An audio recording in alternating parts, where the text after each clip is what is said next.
यही तो बांधा था।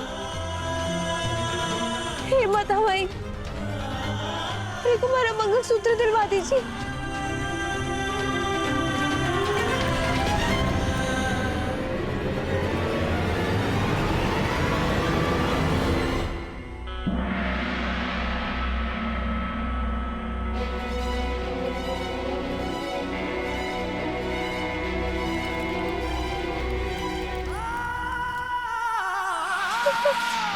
शंभुमर्दनी प्रचंड मुंड खंडनी वनेरणे प्रकाशनी भजामि विंध्यवासिनी शूलमुंड धारिणी धरा विघात हारिणी। हे माता माई,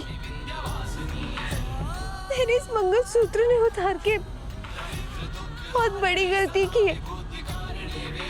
मैं दोबारा ये गलती कभी ना करूंगी।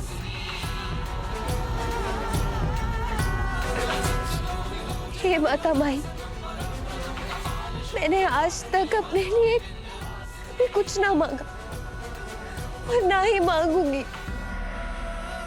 बस अब देव सर ने ठीक कर दीजिए। देव सर की जिंदगी इस मंगलसूत्र से जुड़ी है, तो बाद में हमेशा याद रखूंगी।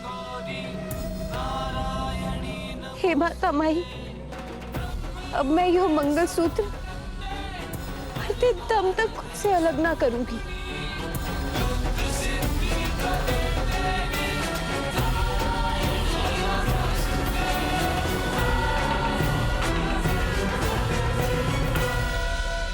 तुम अपने पति का जीवन बचा रही हो या फिर उसके प्राण ले रही हो?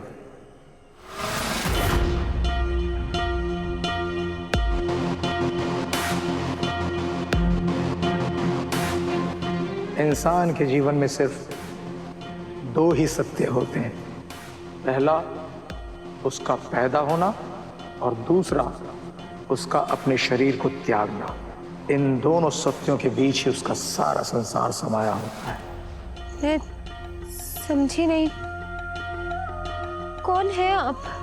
मुझे कोई नहीं पहचानता, लेकिन वो सबको पहचानता है। यूं समझ लो कि वो सब में है, मुझ में भी, तुम में भी। तुम्हारे से कोई बहुत बड़ी गलती हो गई है कि बाबा? तुम्हें अपना मंगलसूत्र नहीं उतारना चाहिए था। तुमने अपने पति की जिंदगी के साथ खिलवाड़ किया है। 7 जन्मों का वादा एक जन्म भी नहीं निभा पाई। तुमने ये धागा क्यों खोला? ये पवित्र बंधन क्यों तोड़ा? अब मैंने इसे अपनी मर्जी से नहीं उतारा। वो देखो, ये कोई हंसी खेल नहीं। जब चाहा इस बंधन को बांध लिया और जब चाहा इस बंधन को तोड़ दिया। जिस तरह प्रवाह से निकला पानी गंदा हो जाता है और उसे प्रवाह में वापस लाने के लिए उसे शुद्ध करना होता है, उसी तरह तुमने इस मंगलसूत्र को अपने से अलग करके इसे अशुद्ध कर दिया है। अब इसको शुद्ध करना होगा। मैं कुछ समझी नहीं। आग में तपकर ही खरा सोना बनता है। अब तुम्हें भी इस संघर्ष की आग में तपना होगा। कर पाओगी इतनी कठिन तपस्या?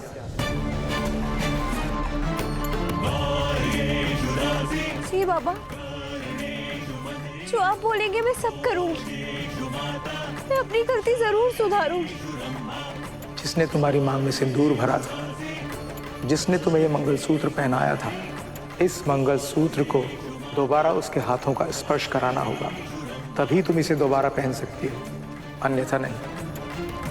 और इसके साथ साथ तुम्हें एक और कठोर व्रत करना होगा। हो पाएगा तुमसे? मैं अपने पति की जिंदगी बचाने के लिए कुछ भी करूंगी। जिंदगी बचाने वाली तुम होती कौन हो?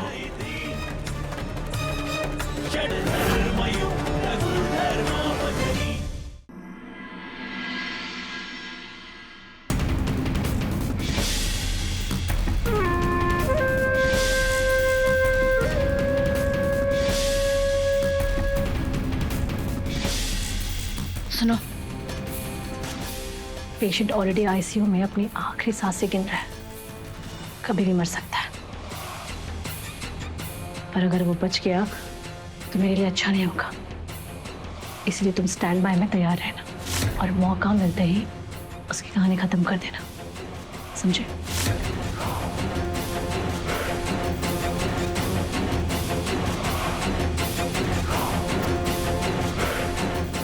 चिंता मत करो मैडम, काम हो जाएगा।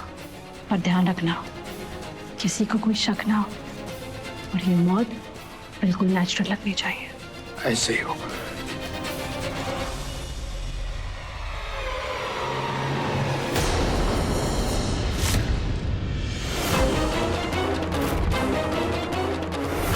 थारी भली हो करिश्मा रानी, तू इतनी गिर जावेगी ना, कभी मैंने सोचा भी ना था। अरे देव को मारने की प्लान कर रही थी तू। सी धीरे बोलिए, किसी की बेइज्जती करना, उसे घर से बाहर निकाल देना, यो करना सब अलग बात हो है, पर किसी को मारना, राम राम राम राम राम, ऐसी गिरी हुई हरकत किस घर की बहू कराए? मैं करती हूँ और आगे भी करूंगी। मैं कुछ भी कर सकती हूँ, किसी को भी मार सकती हूँ, आपको भी। इसीलिए बेहतर होगा कि आप अपने काम से काम रखें। मेरे लिए मेरे सपने और मंजिल सबसे ज्यादा इम्पोर्टेंट है, और जो भी मेरे सपनों के बीच में आएगा ना, मैं उसे इस दुनिया से बाय बाय कर दूंगी।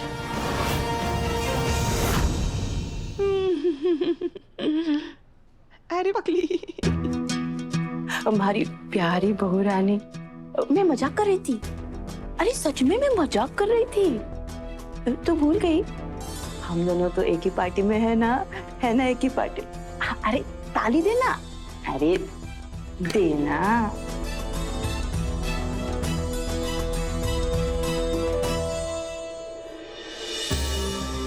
वैसे मानना पड़ेगा, हाँ, मारे करिश्मा ने के दिमाग लगाया है। हा। उधर भाभी साहब देव को बचाने के लिए दुनिया भर के डॉक्टर जुटाने में लगी हुई है, और तुमने देव को ऊपर पहुंचाने का प्लान बना दिया। बेचारा देव एक घाट से बचा तो दूसरा वार तैयार। इसे कहते हैं दूर की प्लानिंग। आप देखिए, देव के परलोक सिधारते ही ये सब कुछ पूरा का पूरा चौहान साम्राज्य मेरा हो जाएगा। और अगर आप अपना मुंह बंद रखेंगे तो थोड़ा बहुत आपका भी फायदा हो जाएगा।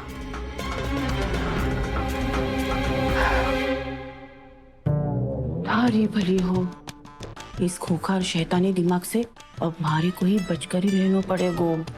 पागल है थोड़ी से।